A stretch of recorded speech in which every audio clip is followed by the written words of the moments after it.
Hello everyone, मैं कुमार गौरव स्वागत करता हूं अपने यूट्यूब चैनल जिसका नाम है स्टडी वाला का।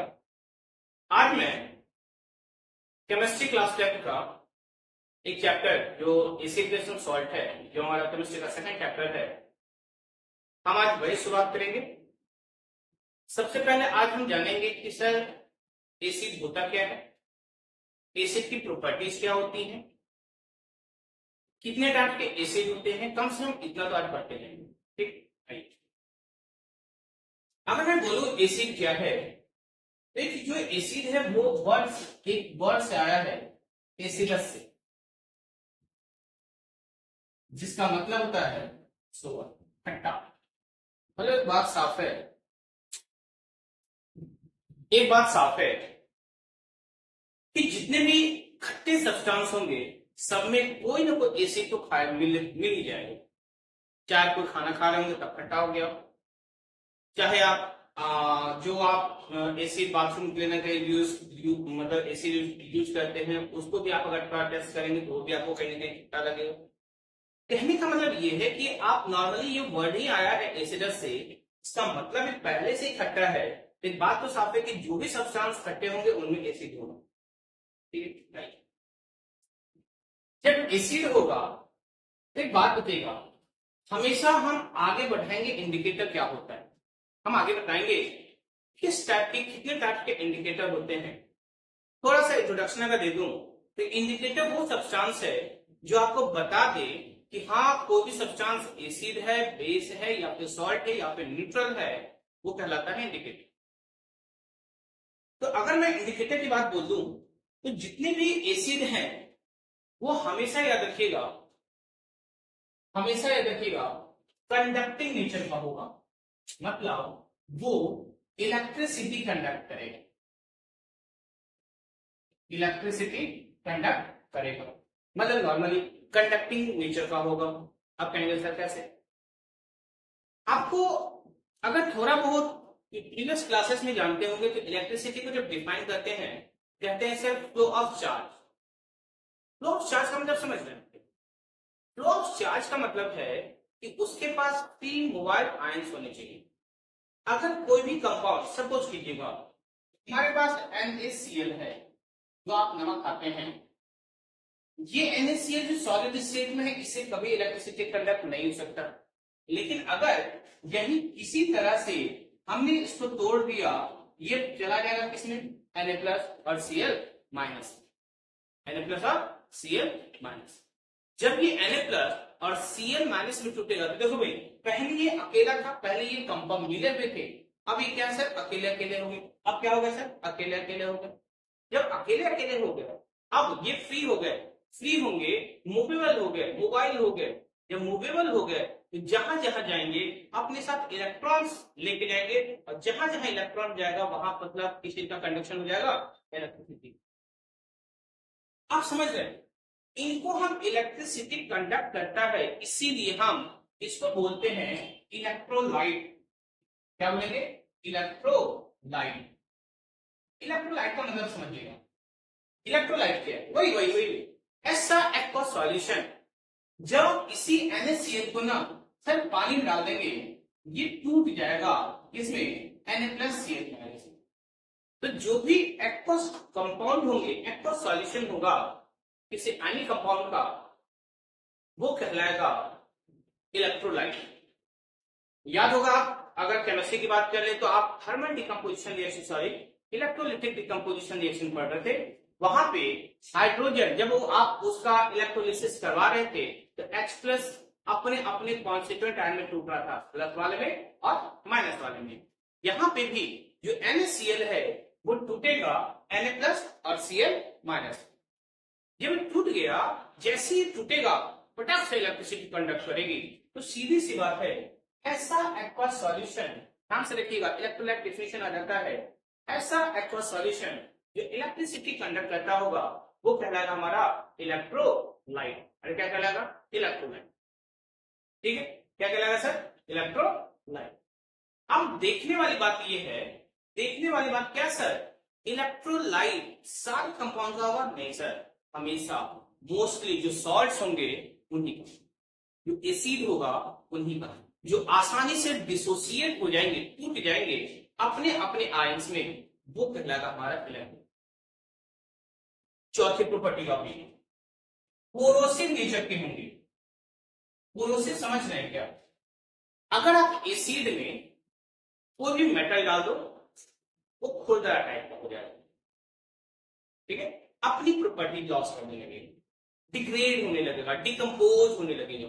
और जब डिग्रेड और डिकम्पोज होने लगा, इसका मतलब वो किस नेचर का शो करने लगा सर? Corrosive nature.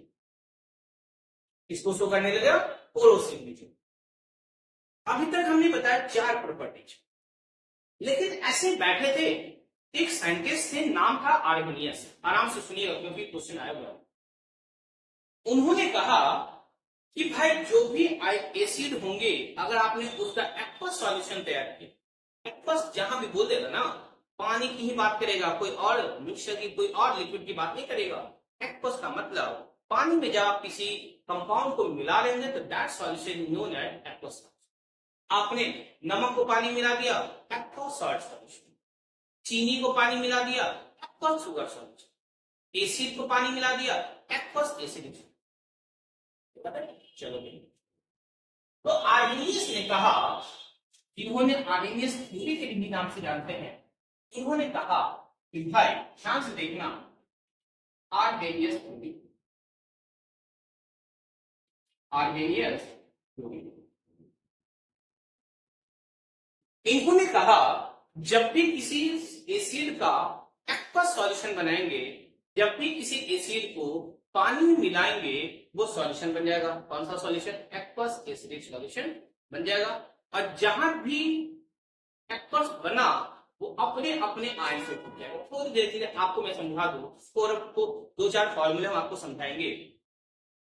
मान लीजिए एक एसिड है HCl, क्या है? HCl। आपने इसका एक्वस सॉल्यूशन बनाया, पानी मिला दिया, इसका मतलब समझ रहे हैं, पानी में मिला दिया आपने, इसमें मिला दिया, पानी मिला दिया, तो जिस आयन से मिलकर बना होगा ना, उस आयन में टूट जाएगा। बताओ भाई, H के ऊपर कौन सा चार्ज है? Plus charge. Cl के ऊपर कौन सा चार्ज है? Minus charge. ये टूट गया किसमें? H प्लस और Cl माइनस। वही हमने बोला, जब भी किसी एसिड को पानी में मिलाएंगे तो अपने आयंस में डिसोसिएट हो जाएगा। यही थ्योरी कह दी थी किसने? आर्गेनियस नाम के साइंटिस्ट ने, और यही थ्योरी फेमस हो गई। सच्चाई है, जब भी किसी एसिड को अपने पानी मिलाए ना, तो किसमें मिल जाएगा? H प्लस और Cl माइनस। मतलब क्वेश्चन आया हुआ है, सीबीएसई का फेवरेट क्वेश्चन है, ध्यान देखिएगा क्वेश्चन क्या है। HCl प्लस H2O ऐसे रिएक्शन देंगे, समझ में नहीं आया बच्चों को? अब समझ में नहीं आया तो मुद्दा क्या? ध्यान से देखना भैया, ये HCl को जब पानी मिला दिया तो आप सोचेंगे कि पहले तो H प्लस और Cl माइनस बनेगा, कोई दो राय नहीं, एकदम सही। पहले टूटेगा H प्लस Cl माइनस। आ जाओ, पहले टूट गया किसमें? H प्लस और Cl माइनस में। अगर आपने HCl को H2O में मिलाया, बना देगा H प्लस और Cl माइनस। लेकिन भाई देखना, वो वाटर अभी भी वहां अवेलेबल है, वहां पे अभी भी अवेलेबल है, वाटर की क्वांटिटी खत्म नहीं हुई। भाई टूटा कौन? HCl H plus Cl minus में, वाटर नहीं टूटा है। अब ये वाटर फिर से इस H प्लस के साथ कंबाइन करेगा, H प्लस और H2O बना देगा H3O प्लस आयन। इसी आयन को हम बोलते हैं हाइड्रोनियम आयन। क्या बोलेंगे? Hydronium ion. तो क्वेश्चन आता है कि जब भी किसी एसिड का एक्वस सॉल्यूशन बनाएंगे तो क्या देगा? तो आप बोलेंगे हाइड्रोनियम आयन देगा। क्या देगा? हाइड्रोनियम आयन देगा। तो कहने का अभी तक हमने क्या बता दिया? ये हमारा एक समराइज फॉर्म है एसिड की प्रॉपर्टी का। ध्यान से, जब हम आपसे इंडिकेटर की बात करेंगे, हम आपसे वहां बताएंगे ये रेड लिटमस को, सॉरी ब्लू लिटमस को किसमें चेंज कर देगा? रेड कलर में। किसमें चेंज कर देगा? रेड कलर में। लिटमस पेपर आपको एक इंडिकेटर के फॉर्म में पढ़ना है। यहाँ पे नेचुरल इंडिकेटर के नाम से जानेंगे, natural indicator, artificial manmade indicator, और एक हमारा इंडिकेटर होगा ऑल फैक्टर इंडिकेटर। अरे कौन सा? All factor. बोलो समझ में आए कि नहीं भाई? समझ में आए? पक्का समझ में आए? ठीक। तो अभी तक हमने इतनी प्रॉपर्टी बता दी, एक थ्योरी बता दी, और ये क्वेश्चन आएगा, ये क्वेश्चन आएगा तो आपको क्या लिखना है? H3O प्लस और Cl माइनस, Cl माइनस। ठीक है, बोलो हाँ। फिर आता है कि सर ठीक है, कुछ एसिड्स का नाम बता दीजिए, जैसे हाइड्रोक्लोरिक एसिड आप बोलते हैं HC, इसको हम हाइड्रोजन क्लोराइड भी बोल देते हैं। Sulphuric acid H2SO4, nitric acid HNO3, nitrous acid HNO2, sulphurous acid H2SO3, sulphurous acid